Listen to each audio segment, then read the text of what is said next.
J'ai créé Hop en 2015 pour défendre les consommateurs et l'environnement contre l'obsolescence programmée, le fait que les produits ne soient pas conçus pour être assez durables et réparables, et faire en sorte qu'on ait justement des produits qui ne soient plus obsolètes, qui durent longtemps et qui aillent dans le sens de notre pouvoir d'achat et également de l'environnement de la planète.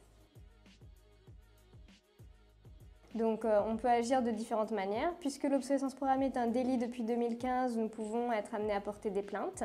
Mais également, nous voulons informer les consommateurs quant à leurs droits et quant aux enjeux de l'obsolescence programmée. Nous avons mis en place la plateforme produitsdurables.fr pour vraiment avoir des conseils pratiques sur la durabilité des produits, comment les garder longtemps et bien choisir. Et puis, nous faisons beaucoup de plaidoyer politiques pour inciter les lois, les décideurs publics à prendre des bonnes décisions, à inciter les entreprises et former un cadre réglementaire pour qu'on ait vraiment des produits durables et réparables sur le marché.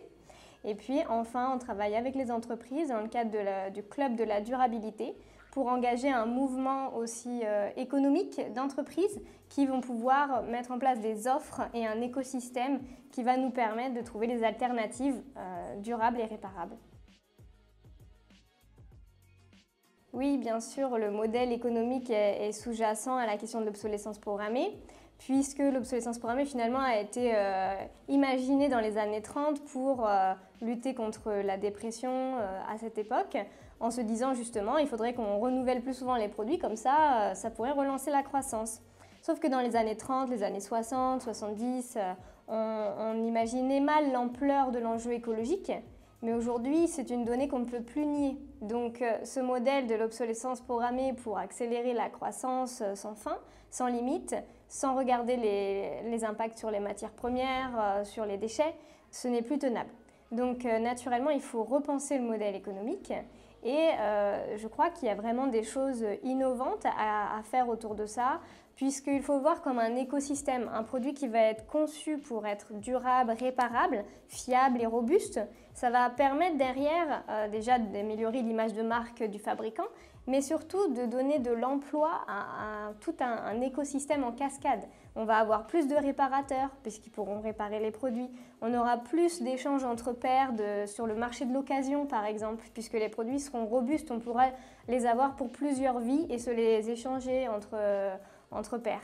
Donc il y a aussi l'économie de fonctionnalité par exemple. Donc il y a toute une économie à revoir pour qu'on arrive à vivre, à utiliser, à consommer de manière plus responsable, plus durable, sur la base de produits qui ont été conçus dans ce modèle.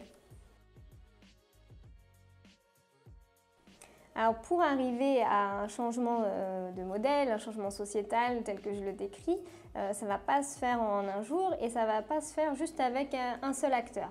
Le consommateur, il est bien sûr au centre du système puisque clairement, il a un impact quand il consomme, il a un pouvoir sur les produits qu'il favorise ou pas.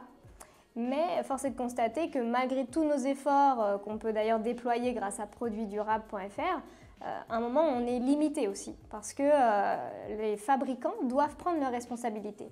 Et pour les aider dans ce sens, les lois doivent nous protéger, doivent inciter, doivent mettre un cadre qui s'applique à tous. Et donc il faut à la fois former une coalition entre les citoyens qui doivent aussi faire entendre leur voix, leur désir de durabilité, les pouvoirs publics et les entreprises qui ensemble doivent marcher d'une voie vers ce système. Sinon, c'est sûr que c'est voué certainement à l'échec. Et donc, il faut vraiment que tous ces acteurs-là fonctionnent ensemble dans une coalition qui sera gagnante. Et c'est vraiment la voie de la réussite et c'est ce qu'on essaye d'impulser avec Hop, Halte à l'obsolescence programmée.